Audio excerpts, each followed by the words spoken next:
아버지 하나님 감사합니다. 오늘도 저희를 불러주시고 생명 주셔서 주님 앞에 기도할 수 있는 이 자리를 허락하여 주셔서 감사합니다. 주님, 우리가 기도할 수 있는 심령을 가졌다는 것이 얼마나 복인지 오늘 이 시간 이 아침에 주님 앞에 감사하고 또 기도할 수 있는 저희가 될 수 있도록 인도하여 주시옵소서. 오늘도 하나님께서 우리에게 주신 말씀을 함께 나누길 원합니다. 주님 함께하여 주시고 이 말씀을 통해서 우리에게 주님께서 하시고자 하는 말씀을 우리가 또 깨우치고 들을 수 있는 은혜를 허락하여 주시옵소서.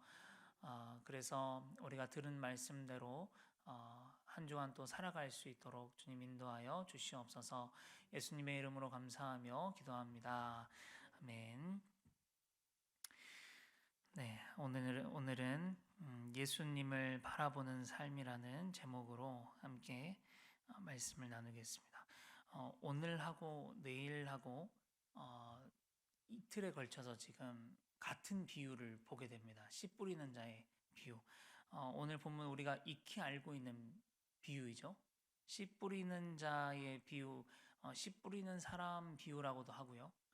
네 가지 땅에 떨어진 씨 비유라고도 하는데 오늘하고 내일 이틀에 걸쳐서 이 말씀을 함께 나눕니다. 오늘은 해석보다는 밭에 대한 이야기, 밭에 대한 이야기를 좀 같이 나누겠습니다. 먼저 이 비유를 살펴보고 해석하기 전에 염두에 둘 게 있어요. 뭐냐면 이 비유가 무슨 비유인가? 하나님 나라의 비유입니다. 어, 하나님의 나라가 무엇인가? 예수님께서 하나님 나라에 대한 여러 비유를 말씀을 하셔요. 근데 그 중에 오늘 비유도 하나님 나라의 비유다라는 것을 먼저 염두에 두시고 보시면 좋을 것 같습니다. 바로 본론으로 들어가서 오늘 비유에는 세 가지 포인트가 있어요. 첫 번째는 뭐냐면 씨를 뿌리는 사람이 같고 씨의 질도 같고 씨는 누구에게나 똑같이 떨어진다는 겁니다.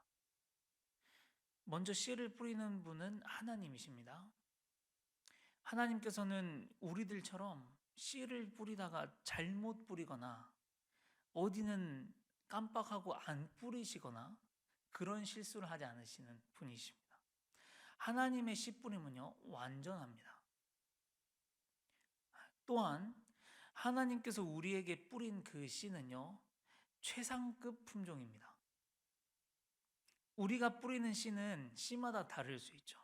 어떤 씨는 썩었고, 어떤 씨는 품종이 별로 안 좋을 수 있고, 그래서 심어놓고 봤더니 자라는 열매도 우리가 심은 것들은 다를 수 있잖아요. 저는 농사를 안 해봤지만, 농사를 해보면. 그런데 하나님께서 뿌리는 그 씨의 품종은 그렇지 않다는 거죠. 하나님께서 뿌리는 씨의 품종은 모두 같은 최상급의 품종의 씨를 뿌렸다는 겁니다. 그리고 또한 그 씨는 누구에게나 똑같이 떨어진다는 겁니다. 누구에게는 떨어지고 누구에게는 안 떨어지는 그런 일이 없어요. 저 사람에게는 떨어질만 하니까 떨어지고 저 사람은 좀 아니지 싶어서 안 주시는 그런 분이 아니십니다. 이 최상급 품종의 씨는 완전하신 하나님의 손에서 모두에게 동일하고 완전하게 떨어졌습니다. 이것이요, 오늘 비유 첫 번째 포인트예요. 이해가 되시죠? 누구에게나 하나님의 씨가 떨어졌습니다. 그러면 오늘 비유의 두 번째 포인트는 뭐냐면, 그런데 이 씨를 받는 밭이 다르다는 겁니다. 밭이. 하나님께서 뿌리시는 씨는 완전한 씨는 같지만 그것이 떨어지는 밭이 다릅니다. 첫 번째는 어떤 밭이냐면 길가밭이죠. 길가밭의 특징은 뭐냐면 딱딱함입니다. 씨는 열매를 맺기 위해서 땅에 뿌리를 내려야 되죠. 그러나 땅이 딱딱하면 뿌리가 내려지겠습니까? 아마도 씨는 열심히 자기 역할을 하려고 노력할 겁니다. 열심히 뿌리를 내리려고 할 겁니다. 씨는 제 역할을 제 최선을 다해서 열심히 합니다. 그러나 씨가 그 재의 역할을 감당하기도 전에 새가 와서 쪼아 먹어버려요. 결국 그러면 그 땅에는 아무것도 없는 것이죠. 아무것도 없는 겁니다. 여러분, 우리 사람의 마음밭 중에 이런 마음밭이 있다는 거예요. 하나님이 이미 씨를 뿌려주셨고 그 씨가 우리의 마음에 떨어진 적이 있으나 뿌리를 내릴 만큼 뿌리를 내릴 틈이 없는 밭이 있다는 겁니다. 딱딱한 밭이 있다는 거죠. 어쩌면 어떤 사람은 씨가 아주 여러 번 떨어졌는지도 모르겠어요. 1년, 5년, 10년, 20년 동안 계속해서 떨어졌는지도 모르겠습니다. 어떤 사람 심지어 죽을 때까지도 계속 하나님께서 떨어뜨려 주셨는지도 모르겠어요. 그러나 여전히 하나님 앞에 아무것도 받지 못하고 아무 열매도 맺지 못한 그런 안타까운 사람이 있다는 것이죠. 우리가 오늘 이 예배를 드리면서 나는 어떤 밭인가? 혹시 내 신앙의 연수가 그래도 이 정도는 되는데 그동안 변화는 좀 있었는가? 우리가 점검해 봐야 하는 것입니다. 두 번째는 흙이 얕은 돌밭입니다. 이 돌밭의 특징은 뭐냐면 얕음이에요. 얕음. 밭이 얕습니다. 흙이 깊지 않은 겁니다. 뿌리를 내리긴 내려도 더 이상 내릴 자리가 없는 겁니다. 씨는 거기에서도 자기 역할을 다합니다. 최상의 품종이기 때문에 그곳에서 열심히 자기 역할을 충실히 하죠. 그런데 금방 한계에 다릅니다. 더 이상 내릴 자리가 없습니다. 씨는 그 상태에서 열매를 맺기 위해서 싹을 냅니다. 그러나 해가 돋으니까 금방 타버리고 뿌리가 약해서 말라버렸습니다. 부실하고 연약하다는 것이죠. 여러분, 마태복음하고 누가복음에 보면은 반석 위에 지은 집과 모래 위에 지은 집에 대한 비유가 나와요. 그 비유의 특징이 뭐냐면 둘 다 같은 집인데 둘 다 같은 씨로 자라난 같은 집이에요. 그런데 반석 위에 지은 집은 험한 풍파가 몰아쳐도 무너지지 않지만 모래 위에 지은 집은 무너짐이 심했잖아요. 우리가 신앙생활을 시작하면요, 뿌리를 내립니다. 그리고 우리가 싹을 내요. 그래서 누군가 또 내가 그러기도 하고 또 누군가가 뿌리를 내리고 싹을 내고 있는 것을 보기도 합니다. 우리 신앙생활 하다 보면. 그래서 이게 보면은 교회에서 잘 보이기도 하고 또 봉사도 열심히 하고 처음에는 신앙이 좋아 보여요. 그런데 금방 한계에 부딪히는 사람들이 있습니다. 열심히 하는 사람이 하다가 갑자기 교회에서 안 보여요. 알고 보니 상처받고 시험 들었다는 거죠. 다른 교회로 갔다는 거예요. 여러분, 그런데 이런 사람들을 자주 봐요. 이런 사람들 보니까 자주 시험에 들고요. 자주 교회를 옮겨 다니십니다. 특징이. 다들 보셨을 거예요, 한 번쯤. 물론 여러분, 교회에서 상처 주면 안 되죠. 무례하게 대해서도 안 되고요. 다른 성도님들이 시험 들게 해서도 당연히 안 됩니다. 그런데 여러분, 그런 일이 아예 일어나지 않는 공동체는 이 세상에 없어요. 우리는 연약해서 실수하기도 하고 또 잘못하기도 하죠. 그렇지만 여러분, 기독교의 신앙은 뭡니까? 그런다고 해서 배척하고 인연을 끊어버리고 우리 요즘 말로 손절하는 게 아니라 화해하고 용서하고 먼저 손을 내밀고 따뜻하게 품어주고 격려해주고 일으켜주고 밀어주고 끌어주고 하는 것입니다. 그래서 이런 말씀들이 있습니다. 우리 말씀 같이 읽어보겠는데 마태복음 5장 23절 24절 말씀을 읽어보겠습니다. 시작.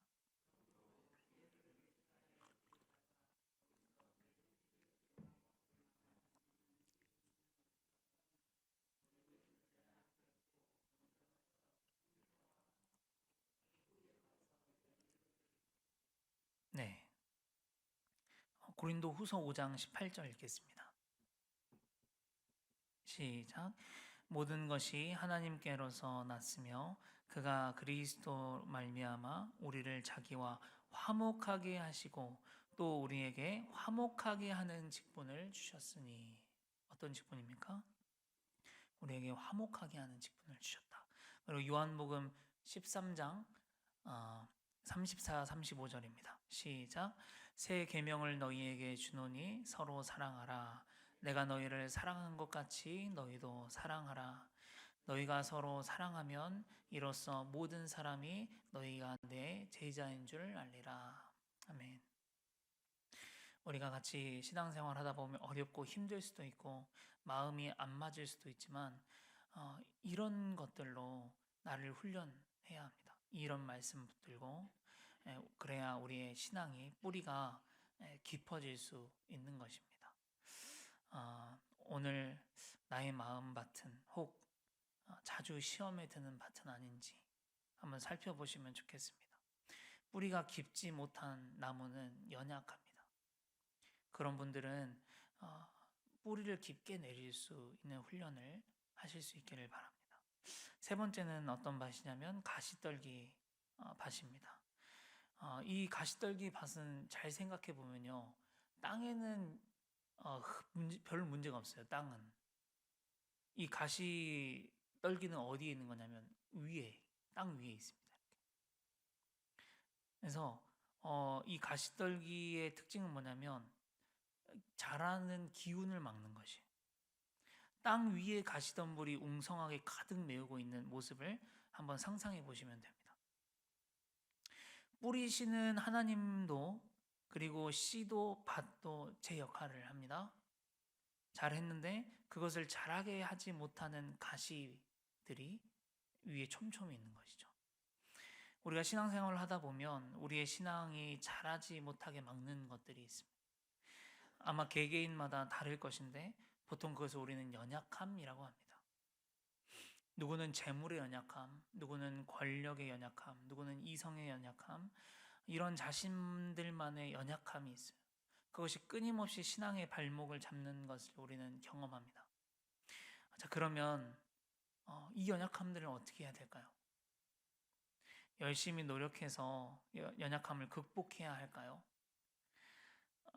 근데 이것이 우리의 연약함이 타고난 본성인데요.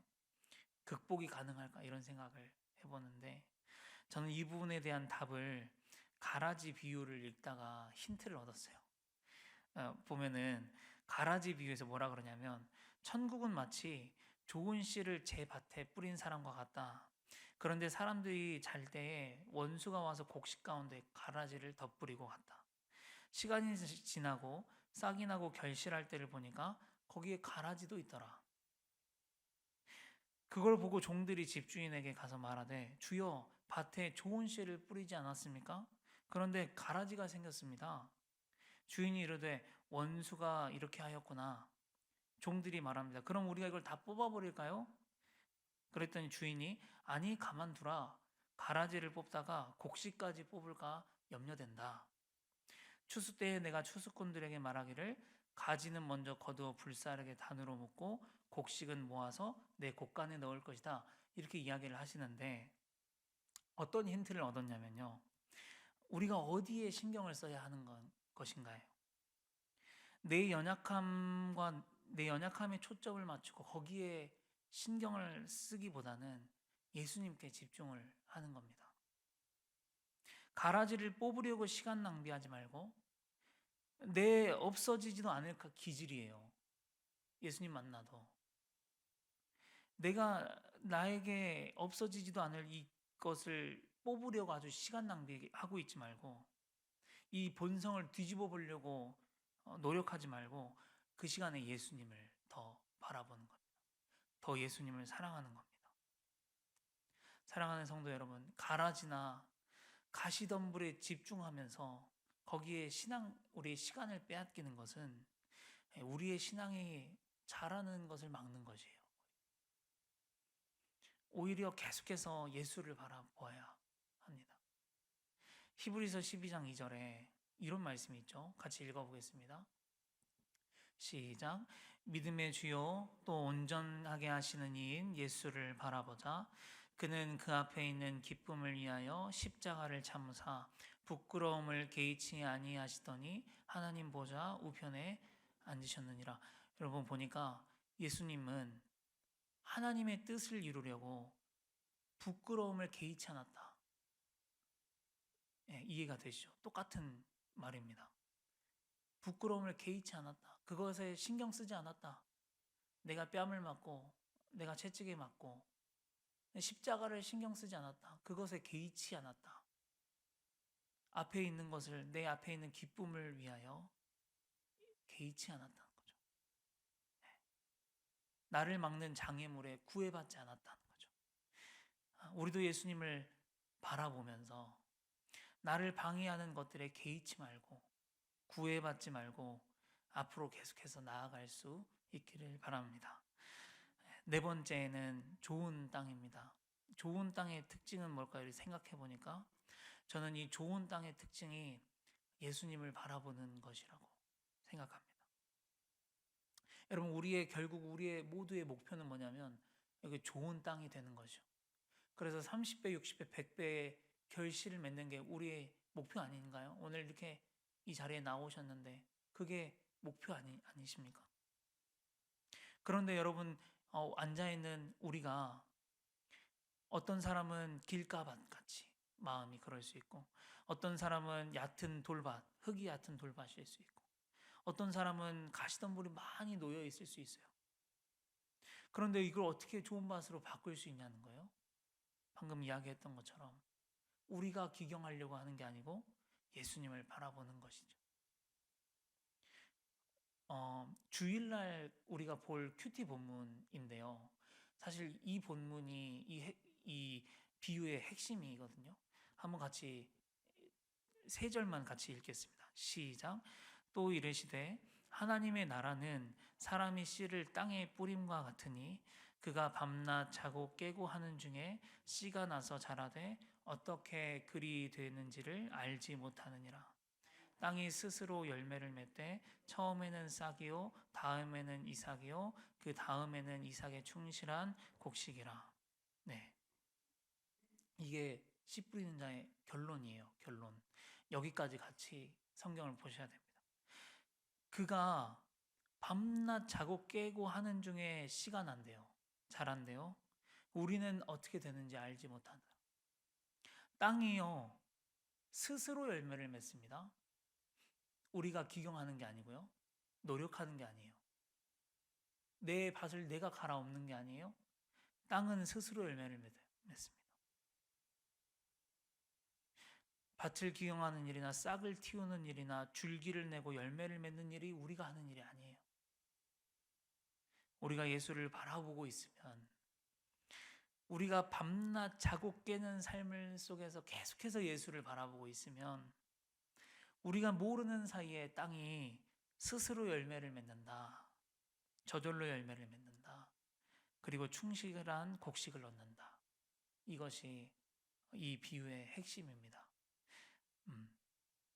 사랑하는 성도 여러분, 우리가 그래서 예수님을 바라볼 수 있기를 소망합니다. 네, 단점에 집중하기보다 나를 계속 막는 장애물에 집중하기보다 예수님을 바라보고 예수님을 사랑하는 것인 줄 믿습니다. 네, 그렇게 살아갈 수 있는 저와 우리 성도님들 되셨으면 좋겠습니다. 함께 기도하겠습니다. 아버지 하나님 감사합니다. 이 시간 우리에게 이 비유를 통해서 깨달음을 허락하여 주시니 감사합니다. 주님, 우리가 어떤 밭입니까? 그것을 한번 생각해 보게 하여 주시고 나는 이런 밭인데 이것을 어떻게 해야 될까 생각할 때 우리가 예수님만 온전히 바라볼 수 있는 우리 모두가 될 수 있도록 인도하여 주시옵소서. 예수님만 바라보며 나아갈 때 어느덧 성장해 있는 나를 발견하게 되고 어느덧 나의 죄성들이 사그라져 있는 것들을 발견하게 되고 어느덧 내가 죄로부터 멀리 떠나서 예수님을 쫓고 있는 것을 발견하게 될 수 있을 줄로 믿습니다. 우리가 그렇게 하루하루 정말 자고 깨는 중에 예수님을 바라볼 수 있는 우리 모두가 될 수 있도록 인도하여 주시옵소서. 예수님의 이름으로 감사하며 기도합니다. 아멘.